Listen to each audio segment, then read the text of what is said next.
एक ऐसी जॉब के बारे में, एक ऐसी जॉब प्रोफाइल के बारे में आपको बताने आया हूं कि अगर आप उसको ज्वाइन करते हैं तो आपको क्या बेनिफिट, क्या फैसिलिटी, क्या लाइफ में कुछ नर्सिंग में जॉब करने के साथ साथ लाइफ में कुछ एडवेंचर भी आपको देखने को मिलेगा, साथ में ही एक देशभक्ति, देश सेवा का मौका भी आपको मिलेगा। ठीक है, तो लड़कियां जो हैं उनके लिए थोड़ा सा और भी बेटर रहेगा ये, और लड़कों के लिए तो है क्योंकि वो तो मैं खुद कर रहा हूं तो उसके लिए तो मैं और अच्छे से बता सकता हूं। बाकी सबसे पहले आप में से पता भी होगा बहुत से बच्चों को कि होता क्या है आर्मी मेडिकल कोर। ठीक है, पता है किसी को? एक बार कोई अगर एक दो बच्चे हैं तो बोल सकते हैं। अब से पहले किसी से मिले हैं आपकी आर्मी मेडिकल कोर में आपके आसपास से कोई जॉब कर रहा हो, या लड़कियां कोई जिन्होंने देखा हो मिलिट्री नर्सिंग सर्विस से कोई लड़की जॉब कर रही हो? तो मिलिट्री नर्सिंग सर्विस को आप ज्वाइन कैसे कर सकते हो और एलिजिबल क्राइटेरिया वगैरह, आप ऐसे यूट्यूब पे भी काफी लोगों से जुड़े हुए होंगे जो हर एक भर्ती के बारे में बताते रहते हैं। नर्सिंग के भी काफी टीचर हैं। सबसे पहले मैं आपको एक चीज बताता हूं, वैसे सबको पता होगा, मोटा मोटा मैं बता देता हूं कि आप इसको अगर ज्वाइन करना चाहते हैं तो अगर आपने 12वीं पास की है, फिजिक्स, केमिस्ट्री और बायोलॉजी, आपके पास इंग्लिश कंपलसरी होता है, अगर आपके पास में है तो आप डायरेक्ट ज्वाइन कर सकते हैं +2 करने के बाद। लेकिन आपने नर्सिंग किया है तो और अच्छी अपॉर्चुनिटी रहेगी आप लोगों के लिए। लेकिन लड़कों के लिए वो सिर्फ 12वीं से ही अप्लाई कर सकते हैं। अगर वो नर्सिंग करके अप्लाई करेंगे तो फिर वो जाएंगे पैरामिलिट्री में। ठीक है, पैरामिलिट्री के बारे में कुछ अलग से बता देंगे आपको, लेकिन मैं सिर्फ अभी आपको मिलिट्री के बारे में बता रहा हूं, और मिलिट्री में भी आपको आर्मी के बारे में, क्योंकि मिलिट्री नर्सिंग सर्विस जो होती है वो अलग है और आर्मी मेडिकल कोर है वो अलग है। उसके अलावा आप एयरफोर्स और नेवी में भी जा सकते हो, लेकिन वो सिर्फ लड़कों के लिए रहेगा वो ऑप्शन। ठीक है, अगर आपको कोई डाउट रहता है ना, आप लास्ट में जरूर पूछना। उसके अलावा भी कोई डाउट रहे तो आप मुझसे सोशल प्लेटफॉर्म पे जुड़ सकते हैं। मेरी कोशिश रहती है सबको मैं रिप्लाई जरूर करता हूं भाई। ठीक है, नहीं किसी के ज्यादा डाउट हो जाते हैं तो फिर कोई क्वेरी सोल्व करने के लिए कोई वीडियो वगैरह डाल दिया करता हूं। वैसे सबसे पहले मैं बता दूं कि एक छोटा सा मैंने भी एक चैनल बनाया हुआ है जहां मैं बच्चों को मोटिवेट करता हूं। यहां शायद इसमें डाला नहीं होगा उसने।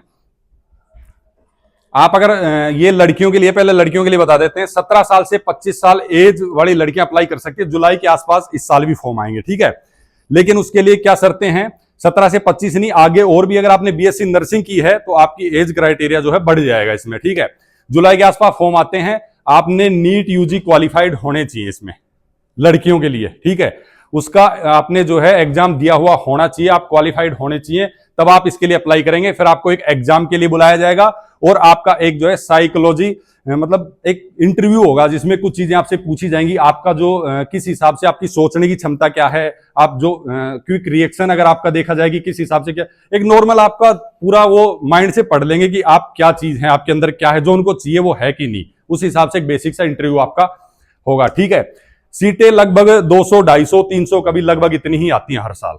ठीक है, उसके बाद मिलिट्री नर्सिंग सर्विस में एज ए नर्सिंग ऑफिसर आप जब ज्वाइन होते हैं तो आपकी रैंक यहां से स्टार्ट होती है लेफ्टिनेंट से। जब आप +2 करने के बाद जाते हैं तो कंधे पे 2 स्टार रहेगा। उसके बाद में आप कैप्टन बनते हैं 3 स्टार। उसके बाद आप मेजर बनते हैं, मेजर में अशोक स्तंभ होता है। फिर आप लेफ्टिनेंट करने बनते हैं, लेफ्टिनेंट कर्नल में अशोक स्तंभ के साथ एक स्टार आ जाता है। फिर 2 स्टार आएंगे तो कर्नल हो जाएगा अशोक स्तंभ के साथ। फिर 3 स्टार आएंगे तो ब्रिगेडियर हो जाएगा। उसके बाद में मेजर जनरल में 1 कैंची होती है और आपका 1 स्टार होता है। इस रैंक तक आप जाते हैं और यहां आपकी सैलरी क्या रहेगी फिलहाल मुझे नहीं लगता, आप कोई कर सकता है, सोच सकता है कितनी होगी लगभग। चलो उसको छोड़ो, अगर आप यहां से ज्वाइन करते हैं तो मैंने बता दिया कि इतनी आपकी सैलरी रहेगी। ठीक है, उसके बाद में और क्या बेनिफिट्स आपको मिलते हैं। अब आप यहां कहीं भी आप नर्सिंग करने के बाद ज्वाइन करते हैं, अच्छी बात है, जॉब मिलनी चाहिए। आप जॉब के लिए लगभग सभी पढ़ाई करते हैं, है ना। तो यहां आपको उतने बेनिफिट्स आपको नहीं मिलेंगे। मिलिट्री में आपको सबसे पहले तो वर्दी, ठीक है, सल्यूटिंग वगैरह, मिलिट्री का डिसिप्लिन, रिस्पेक्ट, एक आपका एडवेंचर भरी लाइफ। आप नर्सिंग के साथ साथ जो देश सेवा करेंगे, जो बैटल कैजुअलिटी वहां पे आती हैं वार जोन से, तो उन सब का आपको ट्रीटमेंट करने में जो एक अंदर से खुशी मिलेगी ना कि हाँ मैंने भी देश के लिए कुछ किया। जो फौजी साथी जो बॉर्डर पे लड़ रहे थे उनके साथ जो हुआ, हमने उनको बचाने के लिए, हमने उनको बचाया जिनने लोगों को बचाया।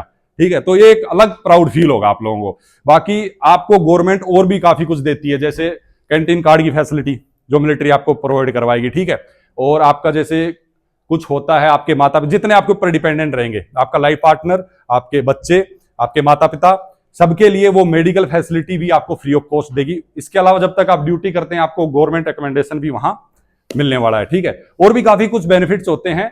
सैलरी के अलावा भी आपको काफी कुछ अलाउंसेस वगैरह भी मिलते हैं। ठीक है,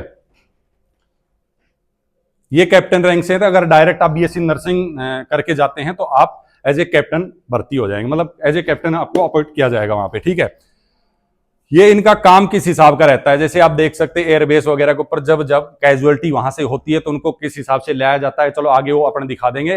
तो यहां तक जो लड़कियां भर्ती होती हैं उनकी लास्ट ड्यूटी यहां तक होती है।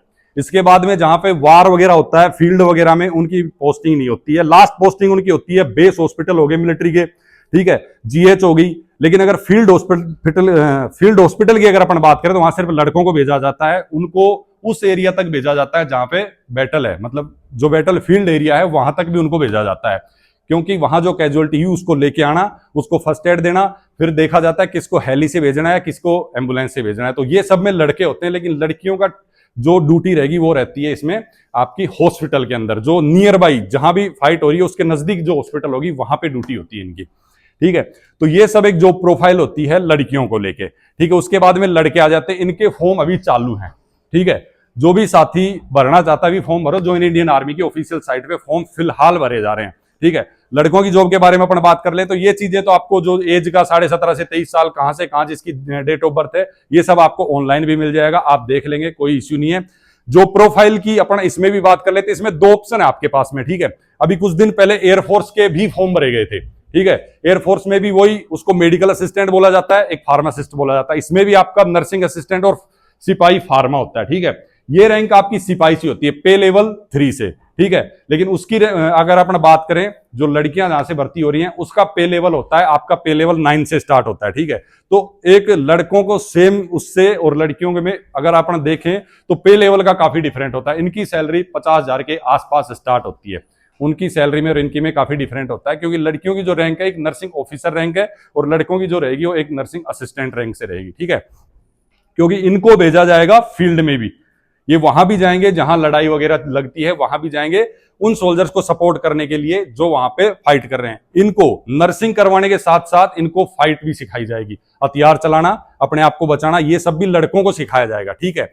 बाकी आपको चलो आगे कंटिन्यू करते हैं। जैसे आप ज्वाइन करते हैं इसमें नर्सिंग असिस्टेंट या फार्मा के साथ, आपने फार्मासिस्ट किया हुआ है तो आप डायरेक्ट फार्मा से भी जा सकते हैं। इसमें एज आपकी रहेगी 19 साल से 25 साल तक का युवा इसमें अप्लाई कर सकता है। अगर आप नर्सिंग असिस्टेंट से जाते हैं तो आप 17.5 से 23 साल तक के जितने कैंडिडेट हैं वो सभी अप्लाई कर सकते हैं, ठीक है। अब इनका काम जैसे मैंने आपको बताया, जो सोल्जर्स हैं, आप सब कुछ आपका जो profile same as a soldier रहेगा, ठीक है। आपको वर्दी वगैरह, ट्रेनिंग वगैरह सब कुछ दी जाएगी। उसके अलावा आपको एक्स्ट्रा ट्रेनिंग जो दी जाएगी वो दी जाएगी नर्सिंग की, वो आपको मिलिट्री खुद तैयार करेगी अपने हिसाब से। अब काफी फर्क हो जाता है अपना यहाँ पे और वहां पे नर्सिंग की ड्यूटी करने में। यहाँ तो सिर्फ अपना पेशेंट आया, उसकी केयर की, उसके बाद डिस्चार्ज होकर चला गया, लेकिन वहां ऐसा नहीं है। वहां पे काफी कुछ आपको जो मिलेंगे सोल्जर, वो एक अलग तरीके से बैटल में, जैसे गन शॉट वुंड है या फिर भाई माइंस फटा है या किस हिसाब की, काफी चीजें एक अलग हिसाब से हो जाती है ना। जैसे इसको लेके आना है, ये जितने साथी हैं इसको लेके आ रहे, अलग अलग सबकी ट्रेनिंग होती है इसमें। कुछ जीडी के सोल्जर्स भी होते हैं जो लाने में ले जाने में आपको सपोर्ट करते हैं, ठीक है। उसके बाद इनको फर्स्ट एड देके लाना होता है इस हिसाब से, जैसे बैटल से उठा के जा रहे होते हैं, ये सब इनके पास में फर्स्ट एड किट वगैरह सब कुछ इनके पिट्ठू बैग में होता है, ठीक है। एम्बुलेंस से ही इनका नॉर्मल बेसिक ट्रीटमेंट शुरू हो जाता है, फर्स्ट एड, ठीक है। बैटल फील्ड में इस हिसाब से पूरी कार्रवाई इनको सिखाई जाती है कि अगर कुछ हो रहा है तो हमें क्या करना है करके, ठीक है। मोस्टली ये चीजें होगी। अब इसमें क्या है, जो लड़के जितने रहेंगे ना, मैंने बता दिया इनकी फैसिलिटी जितनी मैंने लड़कियों के लिए बताई सारी फैसिलिटी लड़कों के लिए भी रहेंगी। जो फर्क है सिर्फ इसमें रहेगा आपकी रैंक का फर्क, ठीक है। आपकी पे लेवल 3 से जैसे मैंने बताया आपको सिपाही से स्टार्ट होगी, सिपाही के बाद आप नायक बनते हैं, हवलदार बनते हैं, नायब सूबेदार बनते हैं, सूबेदार बनते हैं, फिर सूबेदार मेजर बनते हैं, और उसके बाद अगर आपका अच्छा परफॉर्मेंस रहता है तो आप ऑर्डिनरी कैप्टन तक जा सकते हैं, ठीक है। लेकिन तब तक आपकी एज काफी हो जाएगी, फिर वहां से आपको रिटायरमेंट होना ही पड़ता है, ठीक है। अगर किसी को भी कोई डाउट होगी, अगर आप ज्वाइन करना चाहते हैं, क्या कुछ भी पूछना हो तो आप पूछ सकते हैं बेझिझक। कोई भी लड़के लड़कियां, कोई भी आपके माइंड में जिसमें अगर हाँ जोश है कि हाँ मुझे सेना में ही जाना है।